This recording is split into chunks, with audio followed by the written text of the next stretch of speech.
ਸਿੱਖ ਧਰਮ ਦੀ ਹਰ ਗਤੀਵਿਧੀ ਅਤੇ ਗੁਰਬਾਣੀ ਵਾਸਤੇ ਹੁਣੇ ਸਬਸਕ੍ਰਾਈਬ ਕਰੋ ਗੁਰਬਾਣੀ ਅਖੰਡ ਬਾਣੀ ਅਤੇ ਨੋਟੀਫਿਕੇਸ਼ਨਸ ਵਾਸਤੇ ਬੈਲ ਨੂੰ ਰਿੰਗ ਕਰੋ।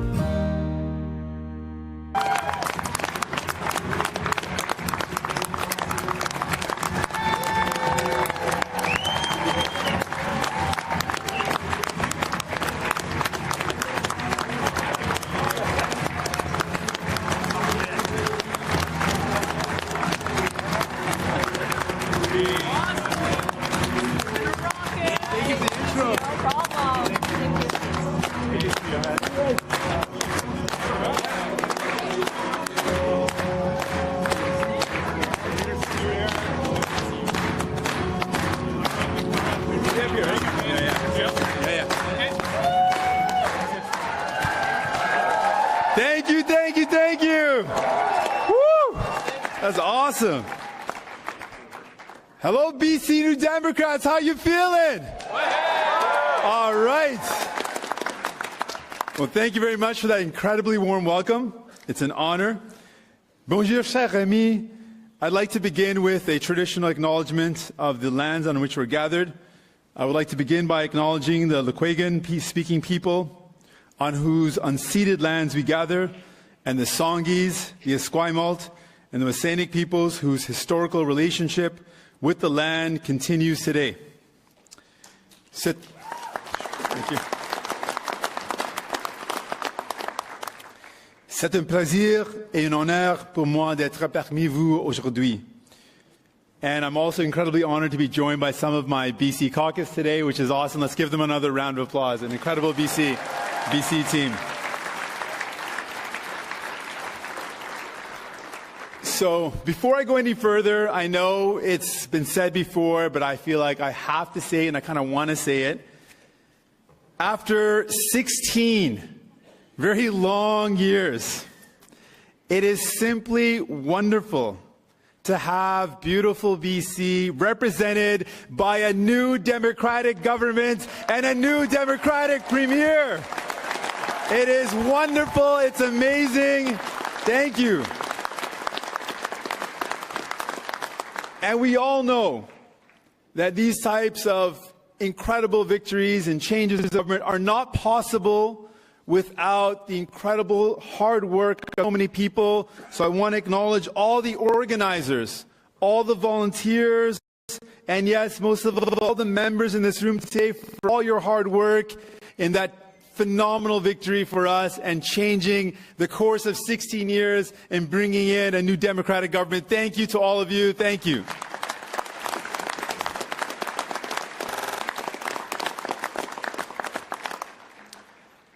And it's also important to look at what we've been able to achieve. And just a couple of short months, 6 months, you've begun to build a comprehensive strategy to tackle poverty in British Columbia. You took the first steps to help lift families out of poverty by raising income assistance rates and assistance for people with disabilities. You can clap to these things. These are great things. I would be clapping to them if they were happening in my province. And this is an incredible one. This is really important. All these are very important, but this is particularly important, I think. You are working to re-establish a human rights commission that will build a safer and more equitable province. This is so important.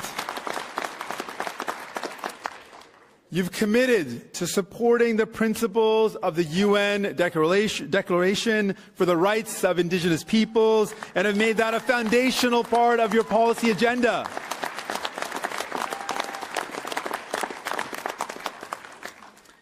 You've introduced crucial campaign finance reform to take big money out of politics here in BC and bring it back to the people, to give power to the people.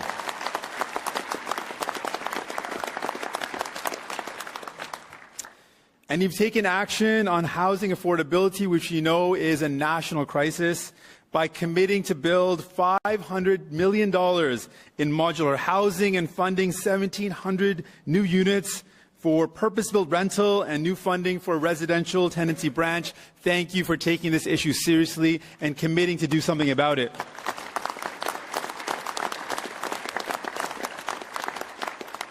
And you've delivered on your promise to engage British Columbians in the electoral reform process and make sure that every vote counts in British Columbia. Thank you for taking that initiative on.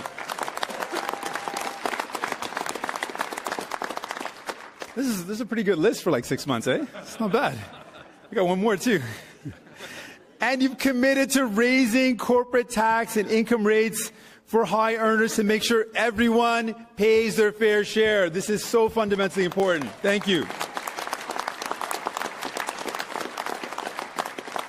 Now, you've already done this a bunch of times, but I ask you once again to give a lot of love to our Premier, Premier Horgan, and the entire NDP team. Let's show them some love. Yes.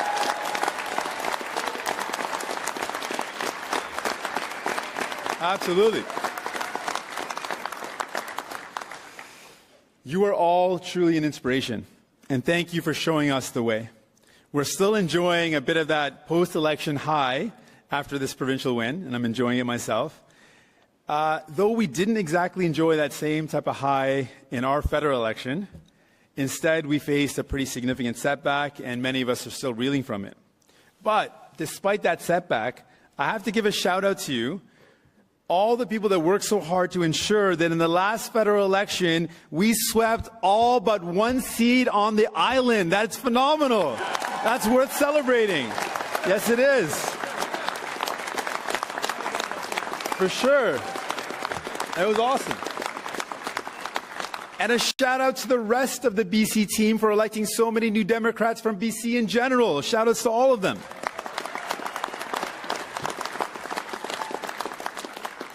As new leader, I want to thank you for sending so many new Democrats from BC to Ottawa. Thank you for doing that. Thank you for your hard work. So as you all know, at the federal level, we're in opposition. It wasn't too long ago you were there yourselves. And you know that when you're in opposition, parties get caught up in thinking that our primary purpose is to oppose. Now, in fairness, with the current government, there is certainly a lot that we need to oppose, and we will oppose it. We will oppose this government's approach to climate change. They made big promises, absolutely. They made big promises during the election to get elected, and they betrayed our trust and failed to address this key issue of our time just a few weeks ago. The Environmental Commissioner, the Commissioner for Environment and Sustainable Development, confirmed that this government has not implemented any strategy to fight climate change. Absolutely. The Liberals are so far behind tackling climate change that we won't meet our commitments under the Paris Accord.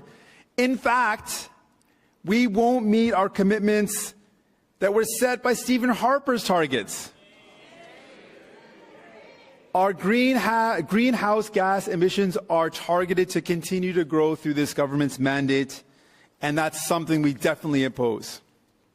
We oppose this government's infrastructure bank and its plans to line the pockets of wealthy investors while spending privatization and ensuring privatization of our public infrastructure. We oppose this. This is something that's fundamentally opposed to what we need to do. Absolutely. We oppose the government's abandonment of electoral reform. We do. And as New Democrats, we oppose the kind of politics where ministers don't think twice about using loopholes to get around ethics laws. We oppose that, and will be a strong voice in opposition for that.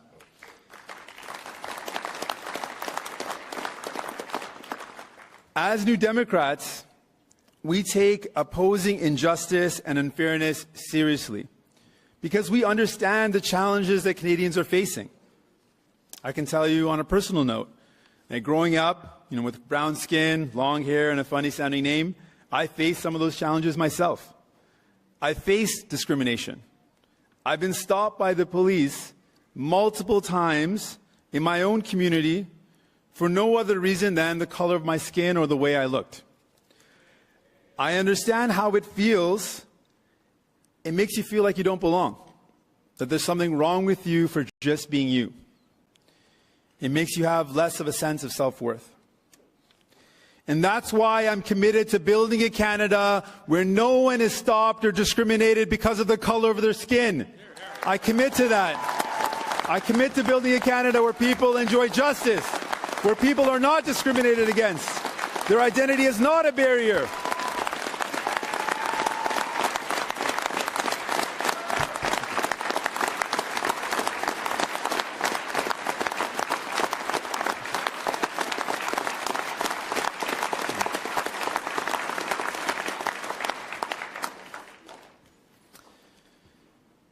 But this isn't the only type of injustice people face because of their identity. The reality is, I've only glimpsed a small picture of the discrimination that far too many people in our country face. Having glimpsed this discrimination, I want you to know that I come from a lived experience. So whether it's issues of gender justice, including pay equity and ending violence against women, or LGBTQ2S issues and ending the blood ban and so many other discriminatory practices, or any other challenges we face as a society, I am committed to tackling all forms of discrimination in our country with the goal of building a society and a country where no one is left behind.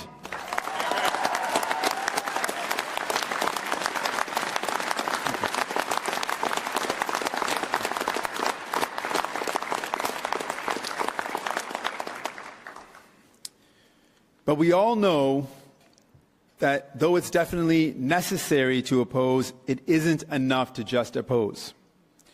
Beyond opposing, we need to propose. Beyond proposing, we need to inspire.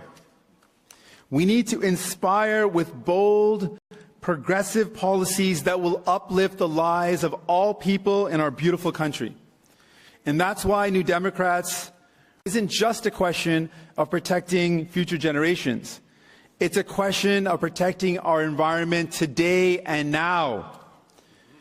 That's why we're not only going to just oppose privatization of our public infrastructure, but we will campaign on building and expanding public ownership and public infrastructure that's owned by the people, that's controlled by the people, so that access and quality are the priorities, not profits and the bottom line.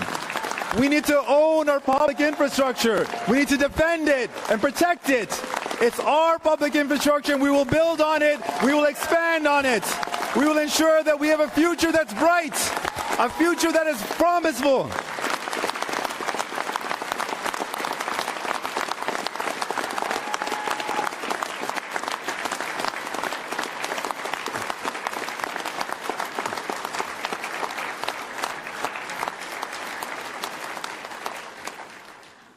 Thank you. Getting a little overwhelmed today. I'm getting pumped up a bit. You get me pumped up too. It's good. Feel happy. And that's why, in addition to opposing, we propose a solution, and last week proposed a motion that calls on the government to close the ethic loopholes that their ministers are using to get around the Conflicts of Interest Act. But beyond just closing those loopholes, we want to go further and inspire Canadians with electoral reform that gives power to the people, that ensures that each and every vote counts in Ottawa. We're going to build on your commitment here at the provincial level here in BC and take proportional representation to the federal level to ensure that finally, once and for all, we can get rid of the fears of strategic voting. We can get rid of the fears of vote splitting and ensure that people are empowered to vote the way they want to vote without any fear. That's what we want to see happen.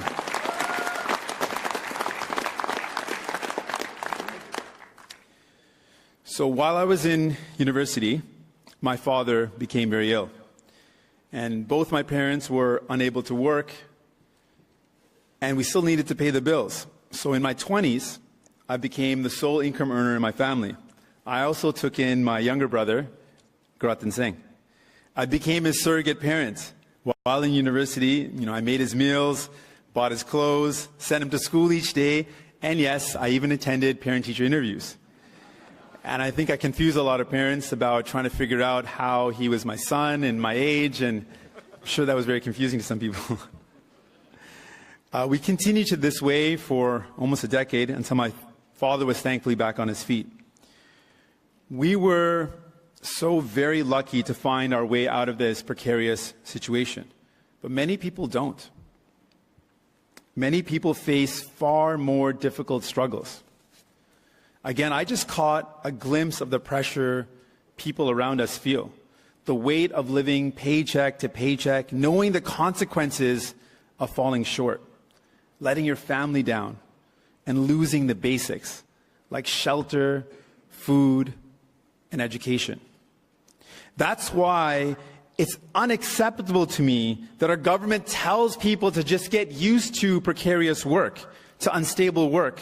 Maybe if you look at employment as a hobby, you can get used to unstable work. But if work means the difference between putting food on the table or a roof over the head of your family, then no. Job insecurity is unacceptable in our society. We don't accept that. As New Democrats, we will fight against it. We will protect people's jobs.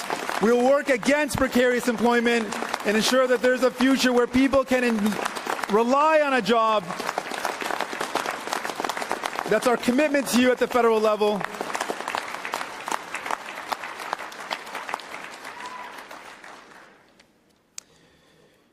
New Democrats know the struggles that people face. We get it. We are the party that hears the stories of the people of our country, their struggles, and works with people to propose a better way forward. We are the only ones with the courage to build a better future. Nous savons qu'il y a une soif au Canada pour un nouveau leadership, pour une nouvelle direction rassembleuse, pour bâtir un Canada inclusif où chacun peut réaliser ses rêves. Mais c'est possible seulement si nous gagnons. C'est pourquoi il est en notre devoir envers les Canadiens et Canadiennes de former le prochain gouvernement.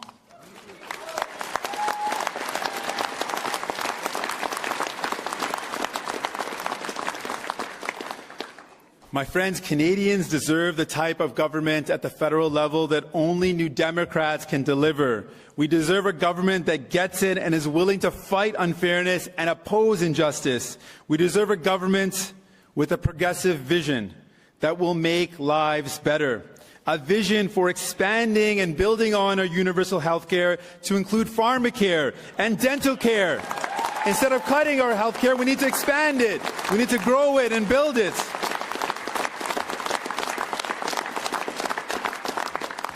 A government with a vision for tearing down barriers to education and making investments so that all levels of education are accessible to all.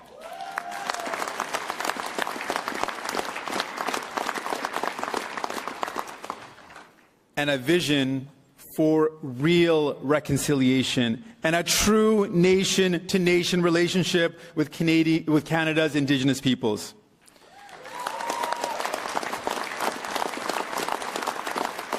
And a vision that begins with a very basic step. Instead of taking Indigenous children to court and saying that Indigenous children don't deserve equal funding and contravening over 3 human rights tribunal orders at a starting point, a new Democratic government would not be taking Indigenous children to court and said that they deserve at a starting point equal and equitable funding. That's a commitment that New Democrats have.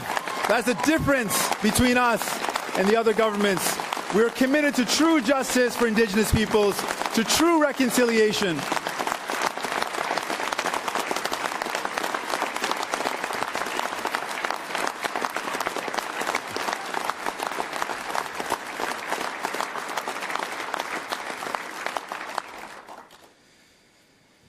And a vision for a commitment to climate change that aggressively reduces emissions, builds the green economy of the future, and leaves no worker behind in the transition.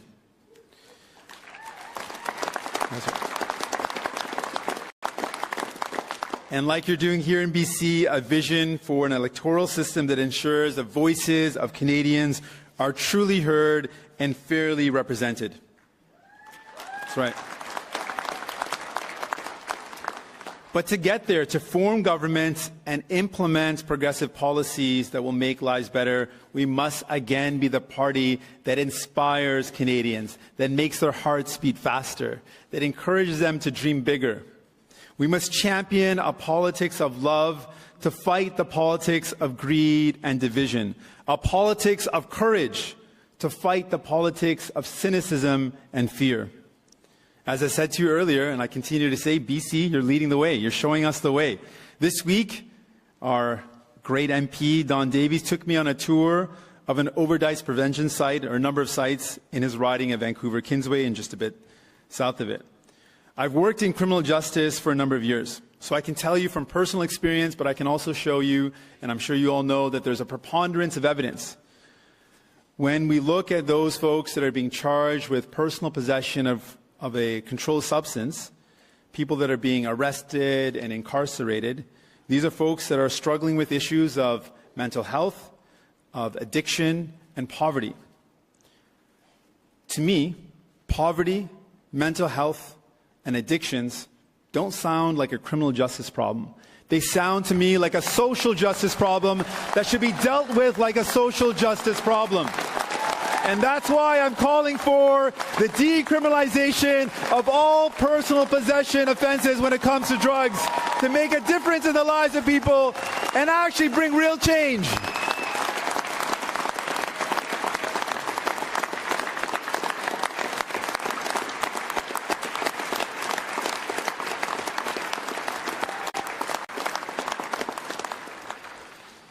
If we want to address the national crisis, and it is a national crisis, our current policies aren't working. We need to put our resources towards harm reduction, towards rehabilitation, towards support services.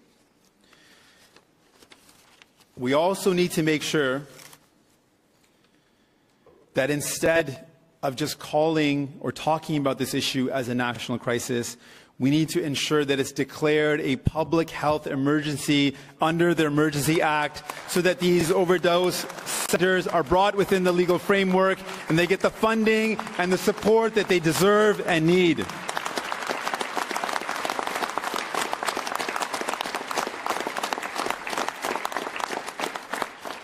We have evidence that supports our position. We know that in the Portugal model, that they used to spend 80% of their resources on criminalization and 20% on rehabilitation.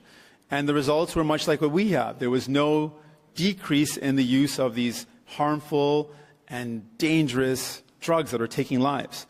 And instead, when they switched the resources and put 80% of the resources towards rehabilitation and 20% towards the criminal justice system, guess what? The results were they actually achieved harm reduction. Less people were using. People were healthier. They got the outcomes that we want as well. So we need to make sure our policies align with our goals.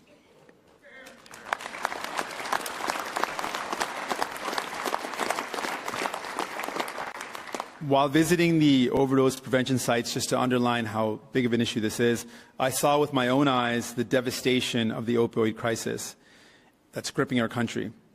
I saw that people's lives are being destroyed while the federal government effectively does little or nothing, and it broke my heart. But on this trip, I also met, and I had the privilege of meeting, incredible frontline workers, courageous people who are saving lives, saving the lives of people in the most difficult circumstances. During my visit, they also taught me how to administer naloxone, a life-saving drug used to treat opioid overdoses. But more than that, they literally inspired me with their courage. Faced with a horrific crisis that seemed so difficult to solve, they didn't let anyone tell them that it can't be done. They just rolled up their sleeves, they went to work, and there's courageous people that are fighting on the front lines, saving people's lives. They have love and their courage, and because of their love and courage, there's people on the streets of Vancouver that are walking around that otherwise would not be. So let's give them a lot of love, all these frontline workers that are doing such tremendous work. They deserve our love, they deserve admiration.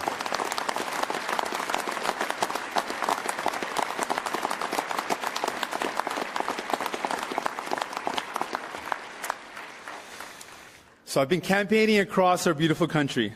I've campaigned for the NDP across our country. And I can feel the awesome potential of our movement.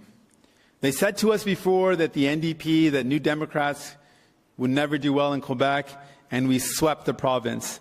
They said that we couldn't form government again here in BC, but after 16 long years, we proved them wrong and we did it. They tell us that we'll never form government at the federal level, but my friends, together, yes, we will. We will do it.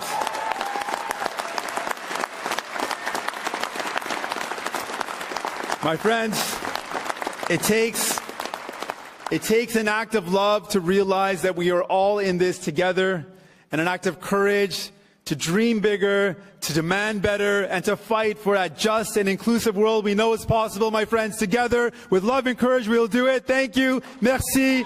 Thank you very much.